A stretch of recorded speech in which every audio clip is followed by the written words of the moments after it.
ইট কিভাবে নিয়ে যাচ্ছে তোমরা একবার দেখো। আমরা দীঘার কাছাকাছি রয়েছি, আর আপনারা কিভাবে এত ইট নিয়ে যাচ্ছেন? আমাদের ব্যালেন্সে নিয়ে যাচ্ছি। ব্যালেন্সে? হ্যাঁ। কতগুলি ইট আছে? ও 80খানা ইট আছে।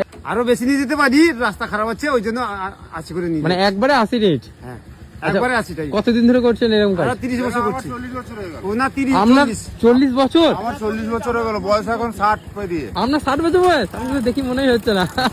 চুলটা 60 পুরো 60 চলছে। আচ্ছা, আপনি তো খুব পরিশ্রম করেন। হ্যাঁ। খুব 40 বছর ধরে এইভাবে কাজ করছেন, বিশাল ব্যাপার। হ্যাঁ।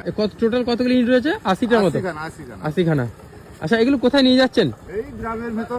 গ্রামের ভেতরে এইভাবেই সকাল থেকে কতক্ষণ কাজ করবেন? এই 12:30 একটা দিকে দিয়ে তারপর আবার বাড়ি চলে যাবেন? বাড়ি চলে যাবো। করেন এইভাবে ইট নিয়ে যাওয়াই প্রথমবার দেখছি আমি। তো অবশ্যই তোমরা কমেন্ট করো কারা প্রথমবার দেখেছো। আর এই দেখো তোমরা, এই যে এইভাবে ইট নিয়ে যাচ্ছে সাইকেল করে সবাই।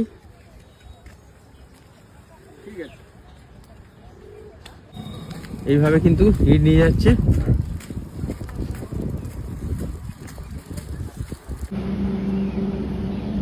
আমরা এখন রয়েছি এগড়া থেকে কিছুটা এগিয়ে, দীঘার কাছাকাছি। দীঘা থেকে 20 কিলোমিটার আগে।